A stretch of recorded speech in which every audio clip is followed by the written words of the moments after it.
ಪರಮಾತ್ಮ ನಿಮ್ಮೆಲ್ಲರಿಗೆ ಇದು ಭೂಮಿ ಕೊಟ್ಟ. ಸುಮ್ಮ ಅವನ ಬಗ್ಗೆ ನೆನಪು ಮಾಡ್ಕೋರಿ. ಇಂಥ ನಿಮ್ಮೆಲ್ಲರಿಗೆ ಒಂದು ಶರೀರ ಕೊಟ್ಟ. ಶರೀರ ಎದಕ್ಕೆ ಕೊಟ್ಟ ಅಂದ್ರೆ ಏನು?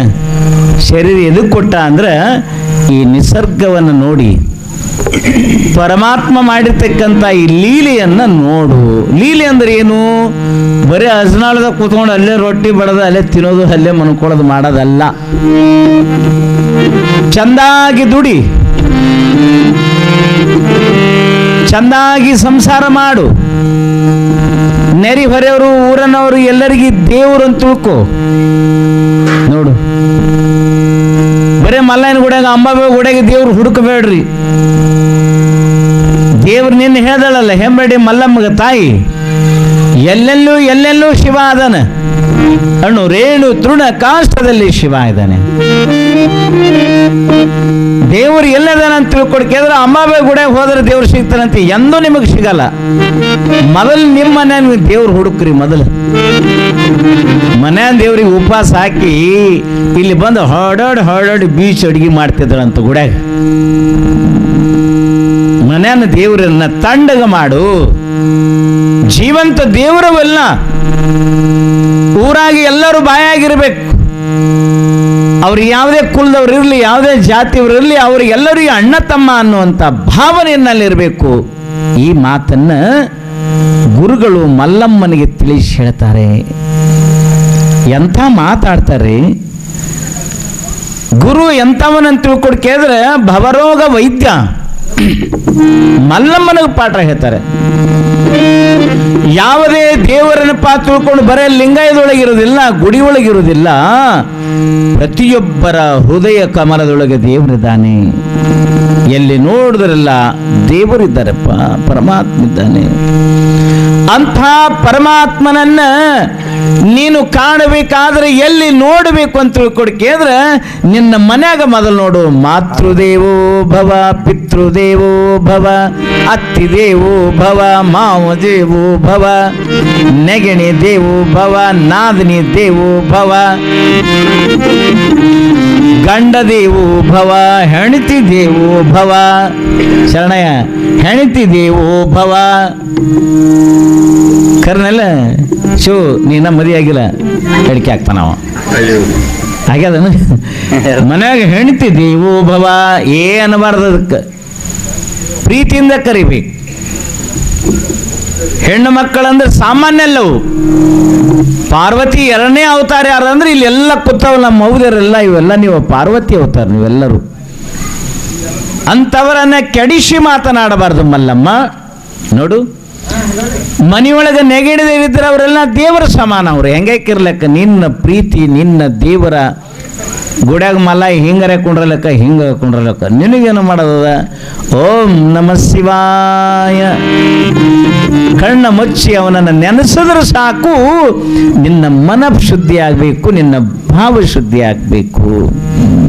ಅಂಬಾಬಾಯಿ ಗುಡಿಗೆ ಹೋಗಿ ಹಿಂಗ ಮಾಡಿ ಏನೆಲ್ಲ ನೋಡಿ ಆರತಿ ಮಾಡಿ ಊದುಬತ್ತಿ ಹಚ್ಚಿದ್ರೆ ಆಕಿ ಈ ಕಡೆ ಉತ್ತರದಕ್ಕೆ ಕೊಡಲಕ್ಕ, ಪೂರ್ಕೆ ಕೊಡಲಕ್ಕ. ನಿನ್ನ ಮನಸ್ಸು ಮಾತ್ರ ನಮ್ಮವ್ವ ಅದಳ ಅನ್ನೋದು ಹೃದಯದಾಗ ಬರಬೇಕು. ಆವಾಗ ಆಕಿ ಗುಡಿಯಾಗ ಎಲ್ಲಿದ್ದರೂ ಕೂಡ ತಾನಾಗಿನ ಹೊಳ್ಳಿ ಬರ್ತಾಳೆ. ಶ್ರೀಕೃಷ್ಣ ಪರಮಾತ್ಮ ಕನಕದಾಸನಿಗೆ ಹೊಳ್ಳಿ ನಿಂದಿರ್ಲಿಲ್ಲ ಏನು? ಕೇಳಿರಲ್ಲ ಕತಿ? ಕೃಷ್ಣ ಪರಮಾತ್ಮನ ಉಡುಪಿಯೊಳಗೆ ಹೋಗಿ ವಿಠಲ ಕೃಷ್ಣ ಕೃಷ್ಣ ಅಂತ ಭಜನೆ ಮಾಡ್ತಿದ್ದ. ಅವನಿಗೆ ಕನಕಗ ಮುಂದೆ ಬಿಡ್ಲಿಲ್ಲ ಯಾರು. ನಡೆ ಕಡೆ ಅಂದ್ರು. ಅವನು ಊರಾಗ ಚಲೋ ನಡಿ ಇಲ್ಲ ನಡಿ ಹೊರಗೆ ಹಾಕಿದ್ರು. ಗುಡಿ ಮುಂದೆ ಅವನಿಗೆ ಒಳಗೆ ಪ್ರವೇಶ ಇರಲಿಲ್ಲ, ಒಳಗೆ ಬಿಡಲಿಲ್ಲ. ಅವ ಅಂದ ಮನುಷ್ಯನಾಗ ದೇವರು ನಿಮ್ಮ ಮುಂದೆ ಪೂರ್ವ ದಿಕ್ಕಿಗೆ ಇಲ್ಲ, ಉತ್ತರ ದಿಕ್ಕಿಗೆ ಇಲ್ಲ. ಹೊಳ್ಳಿ ಕನಕ ಎಲ್ಲಿಗೆ ಬಂದ ಅಂದ್ರೆ ಕೃಷ್ಣ ಪರಮಾತ್ಮನ ಗುಡಿ ಹಿಂದೆ ಬಂದ. ಇಲ್ಲರೇ ಬಿಡ್ತಿರಲ್ವ ಪುಣ್ಯಾತ್ಮ ಅಂದವ. ಇಲ್ಲಿ ಬೇಕಾದಂಗ ನೀ ಏನು ಮಾಡ್ತಿ ಮಾಡಂದರು. ಹಿಂದೂ ಗುಡಿಯಿಂದ ಹೋಗಿ ಭಜನೆ ಮಾಡ್ತಿದ್ದ, ದಿನನಿತ್ಯ ಭಜನೆ ಮಾಡ್ತಿದ್ದ. ಗುಡಿ ಹಿಂದ ಆ ಕೃಷ್ಣ ಪರಮಾತ್ಮನನ್ನ ಕೊಂಡಾಡಿ ಭಜನೆ ಮಾಡ್ತಿದ್ದ.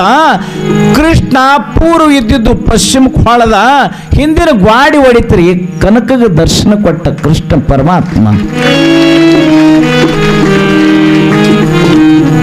ಇಂಥ ಕರೆಂಟ್ ನಿಂಬಲ್ಲಿ ಇರಬೇಕು. ಅದೇ ಗುರುಗಳು ಅದೇ ಹೇಳವ್ರು ಇಲ್ಲಿ. ಅರ್ಜನಾಳ್ ಊರನವ್ರು ಬರೀ ಟಿ ವಿ ನೋಡ್ಕೋತ ಮನೆ ಮುಂದೆ ಮನೆ ಕೂತು ಅಲ್ಲೇ ಒಲೆ ಮುಂದೆ ರೊಟ್ಟಿ ತಿಂದು ಅಲ್ಲೇ ಕೌದಿ ಹುಚ್ಕೊಂಡು ಮಕ್ಕೊಳ್ಳೋದಲ್ಲ.